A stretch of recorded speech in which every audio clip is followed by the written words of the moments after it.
Hello learners, आप सभी को प्यार भरा नमस्कार। ज्ञानोस्ली क्लासेस के यूट्यूब सेशन में आपका बहुत बहुत स्वागत है। आपका बहुत बहुत स्वागत है हमारी डेली एमसीक्यू प्रैक्टिस सीरीज में। देखिए, आज है 11 नवंबर और आज के सेशन को स्टार्ट करते हैं बिना किसी देरी के। अगर वीडियो को अभी लाइक नहीं किया आपने तो काइंडली वीडियो को लाइक कर दीजिए, क्योंकि सेशन बहुत ही अच्छा होने वाला है। आज का सेशन ये हम सुपर फास्ट सेशन लेने वाले हैं, तो इसमें हम बहुत ज़्यादा समय नहीं व्यतीत करेंगे अलग अलग ऑप्शन पे, बल्कि हम डायरेक्ट क्वेश्चन को डिस्कस करते हुए आगे बढ़ेंगे। और टाइम की कमी की वजह से ऐसा करना पड़ रहा है मुझे, वरना जो सेशंस होते हैं वो काफ़ी डिटेल में हम यहाँ पर डिस्कस करते हैं। तो स्टार्ट करते हैं, एक एक क्वेश्चन जो है वो डिस्कस करना स्टार्ट करते हैं, ठीक है। तो पहला क्वेश्चन हमारे सामने आ रहा है 11 नवंबर के सेशन में। In learner centred education which instructional approach best exemplifies constructivist teaching by encouraging student to form their own understanding. बताइए, छात्र केंद्रित शिक्षा में कौन सा शिक्षण दृष्टिकोण रचनावाद शिक्षण का सबसे अच्छा उदाहरण है। ठीक है, बात कर रहा है रचनावाद के बारे में, जो छात्रों को अपनी समझ विकसित करने के लिए प्रेरित करता है। ऑप्शन है आपके सामने। पहला, direct instruction from the teacher, यानी शिक्षक द्वारा प्रत्यक्ष निर्देश। दूसरा ऑप्शन है problem based learning with peer interaction, यानी सहपाठियों के साथ समस्या आधारित शिक्षण। तीसरा ऑप्शन है lecture driven explanation of content, यानी विषय की व्याख्या पर आधारित व्याख्यान। और चौथा ऑप्शन है इवेल्युएशन फोकस्ड असाइनमेंट, यानी मूल्यांकन केंद्रित असाइनमेंट। बताइए, इन चारों में से क्या आपको लग रहा है, कौन सा सही उत्तर होगा? नीचे कॉमेंट सेक्शन में मेंशन करिए। देखिए, यहाँ पर हम बात कर रहे हैं कंस्ट्रक्टिविस्ट टीचिंग की, और कंस्ट्रक्टिविस्ट टीचिंग में हमेशा याद रखिएगा कि एक्टिव लर्निंग पे पूरा जोर होता है, यानी कि सक्रिय सीखने के ऊपर जोर होता है। तो स्टूडेंट्स जो है वो अपना नॉलेज खुद कंस्ट्रक्ट करेंगे, यहाँ पर एक्सप्लोर करेंगे सोशल इंटरेक्शन के थ्रू, और इसका सही उत्तर हो जाएगा बी ऑप्शन, है ना। बाकी सभी ऑप्शन में स्टूडेंट जो है वो सेंटर में है ही नहीं। जैसे डायरेक्ट इंस्ट्रक्शन में टीचर सेंटर्ड है, लेक्चर ड्रिवन में भी टीचर सेंटर्ड है, और इवेल्युएशन फोकस में सिर्फ और सिर्फ हमें मूल्यांकन के ऊपर केंद्रित चीज़ें जो है ये भी टीचर सेंटर्ड ही होता है। तो इसलिए बी ऑप्शन का सही उत्तर हो जाएगा। बढ़ते हैं अपने अगले प्रश्न पर। हमारा अगला प्रश्न है, in research design what is the role of randomisation in a true experimental setup. बताइए, अनुसंधान डिजाइन में एक वास्तविक प्रयोगात्मक सेटअप में रैंडमाइजेशन की क्या भूमिका है। ऑप्शन है, पहला, सभी प्रतिभागियों को समान हस्तक्षेप सुनिश्चित करना, यानी to ensure all participants receive the same intervention. दूसरा ऑप्शन है to eliminate the need for a control group, यानी नियंत्रण समूह की आवश्यकता को समाप्त करना। तीसरा ऑप्शन है to reduce bias by equally distributing confounding variables, यानी पूर्वाग्रह को कम करना और सम मूल्य पर बाहरी चर वितरित करना। और चौथा ऑप्शन है to focus on specific population subgroups, यानी विशिष्ट जनसंख्या उप समूहों पर ध्यान केंद्रित करना। आपको क्या लग रहा है इसका सही उत्तर क्या होगा? नीचे कमेंट सेक्शन में जाके क्वेश्चन नंबर 2 लिख के मेंशन कर दीजिए, और मैं अभी आपसे इसका करेक्ट आंसर डिस्कस करता हूं।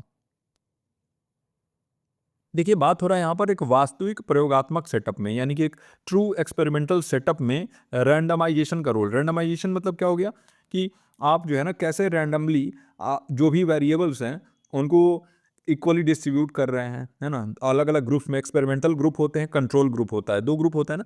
तो एक जिसके ऊपर आप एक्सपेरिमेंट कर रहे हो और एक जिसको आप कंट्रोल कर रहे हो, है ना। तो बायस कम करने के लिए, रिलायबिलिटी रिजल्ट की बढ़ाने के लिए हम क्या करते हैं, रैंडमाइजेशन करते हैं, है ना।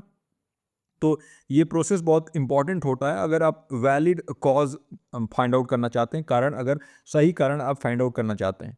और इसीलिए जो इसका सही उत्तर हो जाएगा वो हो जाएगा आपका सी ऑप्शन, यानी पूर्वाग्रह को कम करना और सम मूल्य पर बाहरी चर वितरित करें, यानी कि बायस को हम कम करने के लिए इक्वली डिस्ट्रीब्यूट करते हैं कॉन्फाउंडिंग वेरिएबल्स को, और यही जो है रैंडमाइजेशन का रोल होता है ना।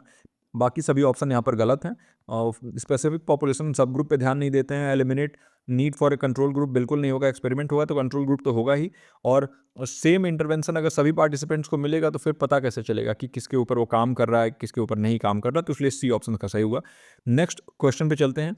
The principle of entropy in communication theory most closely relates to which aspect. बताइए, संचार सिद्धांत में एंट्रोपी का सिद्धांत किस पहलू से सबसे निकटता से संबंधित है। इंपॉर्टेंट प्रश्न है, इसको जो है आप नोटबुक में अपने नोट कर लीजिएगा, है ना, क्योंकि आज के सेशन में इंपॉर्टेंट क्वेश्चन भी होने वाले हैं। आपको क्या लग रहा है इसका सही उत्तर क्या होगा? नीचे कमेंट सेक्शन में जाके मेंशन कर दीजिएगा। पहला ऑप्शन है प्रणाली में शोर की मात्रा, यानी amount of noise in the system.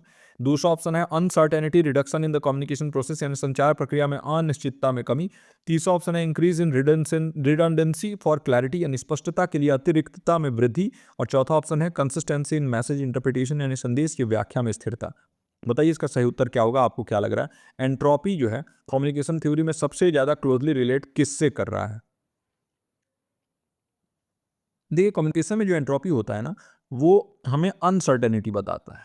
Uncertainty बताता है मतलब अनिश्चितता बताता है। ये बताता है कि इन्फॉर्मेशन जो है वो कितना अनप्रेडिक्टेबल है, यानी कि किसी चीज़ को आप पहले से प्रिडिक्ट कर पाओ, आप पहले से उसको भांप पाओ, तो वो ज़्यादा बेटर माना जाता है। कम्युनिकेशन जो है ना, वो इसी एंट्रोपी को कम करने के बारे में है ना? यानी कि ये अनिश्चितता है, ये कम हो। हमें पता हो कि सामने वाला क्या बोलने वाला है, तभी आप बेस्ट कम्युनिकेशन जो है उसको माना जाएगा। तो ये क्लैरिफ़ाई करना और इन्फॉर्मेशन को ज़्यादा प्रेडिक्टेबल बनाना ही इसमें लक्ष्य होता है, और इसीलिए इसका सही उत्तर यही हो जाएगा। एंट्रोपी का मतलब होता है संचार प्रक्रिया में अनिश्चितता में कमी, है ना? तो सबसे ज़्यादा इसी से रिलेटेड है। बाकी नॉइज़ इन द सिस्टम से तो इससे तो नॉइज़ हो जाता है और ये बैरियर के तौर पे काम करता है। और अगर स्पष्टता के लिए अतिरिक्तता में वृद्धि होगी तो ये भी इसका सही उत्तर नहीं होगा, और कंसिस्टेंसी इन मैसेज इंटरप्रिटेशन ये भी नहीं होगा। इसका सही उत्तर बी ऑप्शन होगा। आई होप कि इसका सही उत्तर आपने नीचे कमेंट सेक्शन में दिया हो। बढ़ते हैं अपने चौथे प्रश्न की तरफ। आज का ये जो सेशन है ना, ये काफ़ी सुपर फास्ट होने वाला है। वीडियो को अभी लाइक कर दीजिए, और साथ ही साथ अगर चैनल को सब्सक्राइब नहीं किया तो सब्सक्राइब करते हुए ही यहाँ पर जाइएगा, क्योंकि डेली यहाँ पर हम डेली प्रैक्टिस सेशन ले आते हैं। 12:15 बजे की ये क्लास होती है और बिना किसी रुकावट के ये क्लासेज आती रहती हैं। चौथा प्रश्न है, विच of the following best describe the relationship between the sustainable development goal and millennium development goal. Important प्रश्न है। निम्नलिखित में से कौन सा सबसे अच्छी तरीके से सतत विकास लक्ष्य, जिसे हम एसडीजी कहते हैं, और सहस्त्राब्दी विकास लक्ष्य यानी एमडीजी के बीच के संबंध को वर्णन करता है। पहला है कि SDG were entirely independent of MDG with no overlapping goals, यानी एसडीजी पूरी तरह से एमडीजी से स्वतंत्र थे, बिना किसी समान लक्ष्य के। क्या ये सही है? या फिर दूसरा ऑप्शन है कि SDG were formulated to address limitation in MDG with a broader focus on inclusivity environmental sustainability, यानी एसडीजी एमडीजी में सीमाओं को संबोधित करने के लिए तैयार किए गए थे, जिसमें समावेशिता और पर्यावरणीय स्थिरता पर व्यापक ध्यान दिया गया। क्या ये सही है? या फिर MDG expanded on SDG bye incorporating economic growth, यानी एमडीजी ने आर्थिक वृद्धि को शामिल करके एसडीजी का विस्तार किया। या फिर चौथा option, SDG replaced MDG bye focusing exclusively on climate change, यानी एसडीजी ने केवल जलवायु परिवर्तन पर ध्यान केंद्रित करके एमडीजी को प्रतिस्थापित किया। पता है इसका सही उत्तर क्या होगा? नीचे कमेंट सेक्शन में जाकर मेंशन करिए। हमने कई बार जो है डिस्कस कर रखा है ऑलरेडी एसडीजी और एमडीजी को। सस्टेनेबल डेवलपमेंट गोल में कुल 17 गोल्स और 169 टारगेट्स होते हैं, और वही एमडीजी की अगर हम बात करें तो इसमें जो है 8 गोल्स हुआ करते थे। ओके, ये सन 2000 में आया था, ये 2015 में। और इसके बारे में अगर अतिरिक्त जानकारी आपको चाहिए तो हमारे डाउट ग्रुप में आप पूछिएगा, बहुत अच्छे तरीके से वहाँ पे आपसे मैं डिस्कस करूँगा। क्योंकि आज के सेशन में समय कम है, इसलिए इसके सही उत्तर की तरफ चलते हैं, और इसका सही उत्तर होगा बी।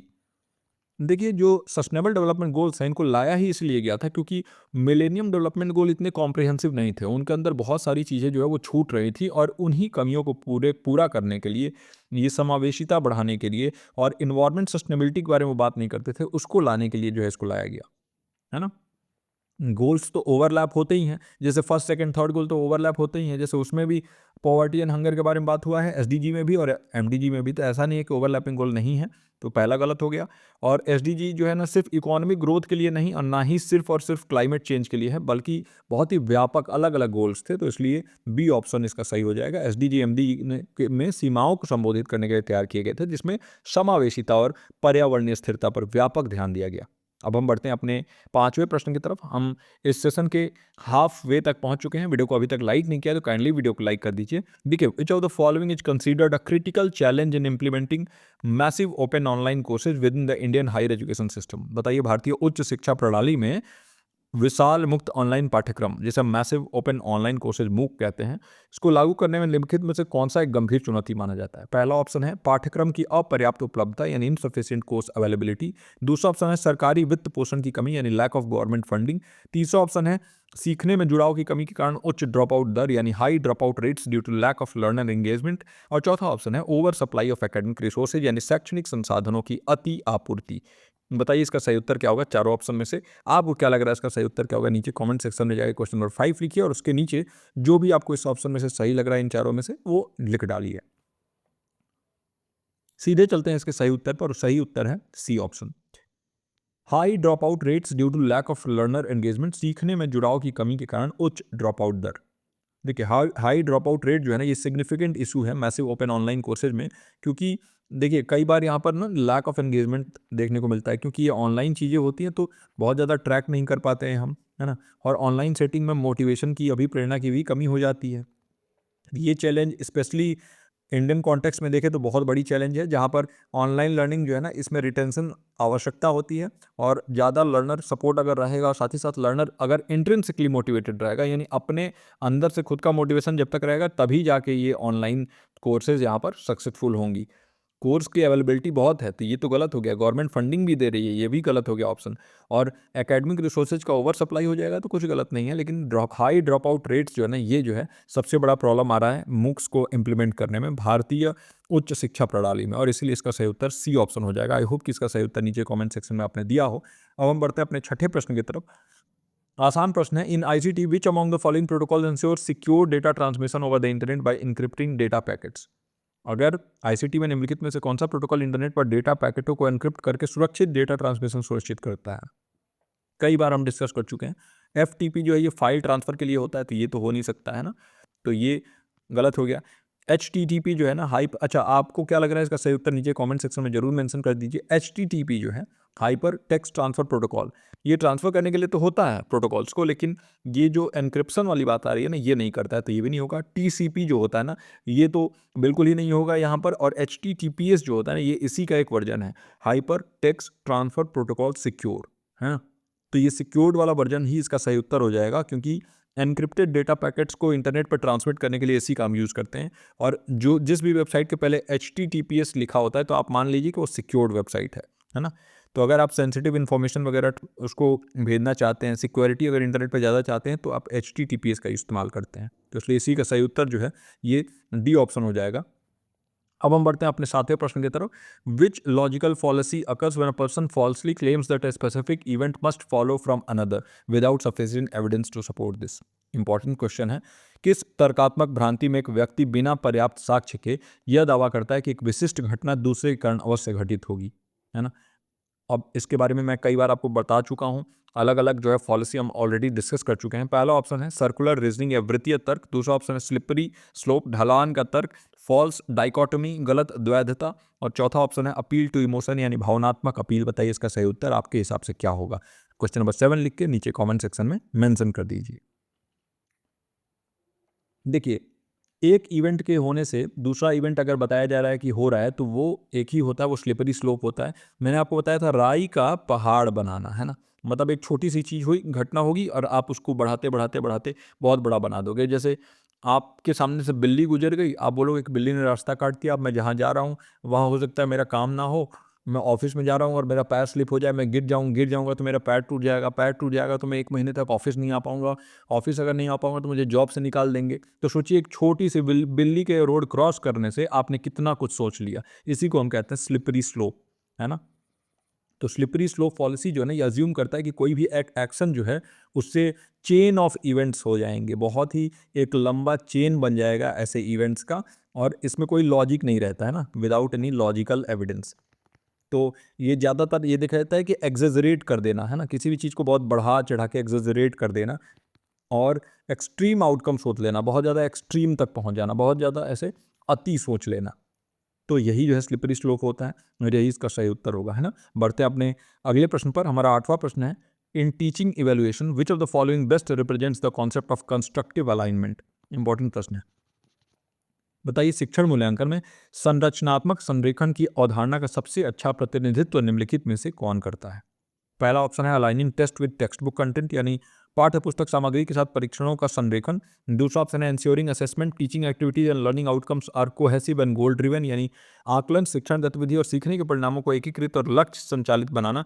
तीसरा ऑप्शन है focusing only on formative assessment, यानी केवल प्रारूपक आकलनों पर ध्यान केंद्रित करना। और चौथा ऑप्शन है using the same evaluation method for all student, यानी सभी छात्रों के लिए एक ही मूल्यांकन विधि का उपयोग करना। बताइए आपके हिसाब से इसका सही उत्तर कौन सा होगा? नीचे कमेंट सेक्शन में मेंशन कर दीजिए, और उसके बाद हम डिस्कस करना स्टार्ट करते हैं। क्वेश्चन नंबर 8 लिख के और नीचे कमेंट सेक्शन में मेंशन कर दीजिए। ये पूछ रहा है टीचिंग एवेल्युएशन के बारे में कि इनमें से कौन सा सबसे बेस्ट रिप्रेजेंट कर रहा है कंस्ट्रक्टिव अलाइनमेंट को, है ना। देखिए, कंस्ट्रक्टिव अलाइनमेंट के बारे में अगर हम बात करें तो कंस्ट्रक्टिव अलाइनमेंट जो होता है ना, इसमें आप लर्निंग आउटकम को, यानी आप बच्चों से क्या एक्सपेक्ट कर रहे हैं कि एक कक्षा के पूरा होने के बाद बच्चों को क्या क्या सीख जाएंगे वो, तो उसको आप टीचिंग एक्टिविटी और असेसमेंट से अलाइन कर देते हैं। मतलब जो वो सीख जाएंगे और जो जो जो चीज़ें आप एक्टिविटी करा रहे हैं क्लास में, है ना, बहुत सारे अलग अलग एक्टिविटीज़ आप करा रहे हैं, बहुत सारे असेसमेंट जो है आप कर रहे हैं, तो उन सभी को अलाइन करते हैं हम एक साथ। तो ये इंश्योर करना कि हर एक एलिमेंट टीचिंग में जो है ना उसका पर्पज है, कोई ना कोई एक उसका उद्देश्य है और स्टूडेंट्स को हेल्प कर रहा है उनके स्पेसिफिक लर्निंग गोल्स को अचीव करने में। इसी को हम कंस्ट्रक्टिव अलाइनमेंट कहते हैं। तो यही इसका सही उत्तर हो जाएगा, यानी बी ऑप्शन, कि आकलन, शिक्षण गतिविधि और सीखने के परिणामों को एकीकृत और लक्ष्य संचालित बनाना। यानी सारी चीज़ें जो है ना कोहेसिव रहेंगी, एक दूसरे से जुड़ के और काम करेंगी, गोल ड्रिवन होंगी और काम करेंगी एक ही लक्ष्य के तरफ। तो यही इसका सही उत्तर होगा। बाकी सभी ऑप्शन जो है ये सही नहीं है, ये गलत हो जाएंगे। अब हम बढ़ते हैं अपने 9वें प्रश्न की तरफ। वीडियो को अभी तक लाइक नहीं किया, वीडियो को लाइक कर दीजिए। आज का सेशन कैसा लगा? बहुत ही शॉर्ट सेशन है, तो ज़रूर नीचे कमेंट सेक्शन के जरिए बताइएगा, है ना। और देखिए अगले सेशन से फिर से हम सारे ऑप्शन बहुत डिटेल में डिस्कस करेंगे। आज थोड़ा टाइम की कमी की वजह से ऐसा हो रहा है। विच of the following research designs provides the highest level of control and allows for the greatest interference of causality. बताइए निम्नलिखित में से कौन सा अनुसंधान डिजाइन सबसे उच्च स्तर का नियंत्रण प्रदान करता है और कारणता का सबसे बड़ा अनुमान लगाने की अनुमति देता है ना। पहला ऑप्शन है कोरिलेशनल स्टडी या सह संबंधी अध्ययन, दूसरा ऑप्शन है क्रॉस सेक्शनल सर्वे या क्रॉस सेक्शनल सर्वेक्षण, तीसरा ऑप्शन है यादृच्छिक असाइनमेंट के साथ प्रयोगात्मक डिजाइन यानी experimental design with random assignment, और चौथा ऑप्शन है केस स्टडी। बताइए इसका सही उत्तर क्या होगा? क्वेश्चन नंबर 9 लिख के नीचे कमेंट सेक्शन में जाइए, लाइव चैट में नहीं, कमेंट सेक्शन में जाके मेंशन कर दीजिए आपको क्या लग रहा है इसका सही उत्तर क्या होगा। वीडियो को यहाँ तक आपने देखा है तो आप सीरियस लर्नर हैं और डेली जुड़ा करिए इन सेशन से, आपको बहुत हेल्प मिलने वाला है आने वाले टाइम में। You will score very very high in paper 1। Okay, अगर इस पर्टिकुलर प्रश्न के बारे में बात करें, पूछ रहा है कि कौन सा रिसर्च डिजाइन जो है ना वो highest level of control provide करता है, यानी कि सबसे ज़्यादा नियंत्रण कहाँ पर मिलता है आपको, और सबसे ज़्यादा जो है इंटरफेरेंस, जो इन्फरेंस है कॉजैलिटी का, इंटरफेरेंस नहीं इन्फरेंस, कॉजैलिटी का जो सबसे बड़ा अनुमान लगाने की अनुमति जो है वो कौन देता है। इसका सही उत्तर होगा experimental design with random assignment. देखिए आप एक्सपेरिमेंटल डिज़ाइन कर रहे हो और उसमें भी रैंडम असाइनमेंट कर रहे हो, यानी कि रैंडमली कहीं से भी उठा के आपने जो है वहाँ असाइन कर दिया, तो इसमें आप क्या कर पाते हो, ज़्यादा कंट्रोल कर पाते हो वेरिएबल्स के ऊपर। ठीक है, हाई कंट्रोल होता है वेरिएबल्स के ऊपर, और रिसर्चर को ये भी जो है यहाँ पर अलाउ हो जाता है कि वो कॉजैलिटी को स्टैब्लिश कर पाएँ, जो इंडिपेंडेंट वेरिएबल का इफेक्ट है डिपेंडेंट वेरिएबल में उसको आइसोलेट कर पाएँ, उसको अलग कर पाएँ। तो इसीलिए इसका सही उत्तर हो जाएगा सी ऑप्शन, और बाकी सभी ऑप्शन जो कोरिलेशन स्टडी, क्रॉस सेक्शन सर्वे और केस स्टडी, ये गलत हो जाएगा इस पर्टिकुलर प्रश्न के लिए।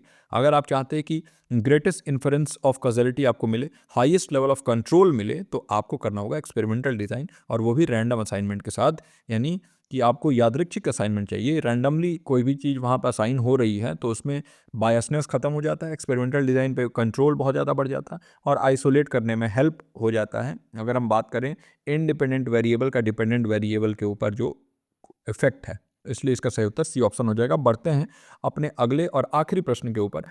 According to western logic, what is the fallacy called when someone assumes that just because two events occur together one causes the other?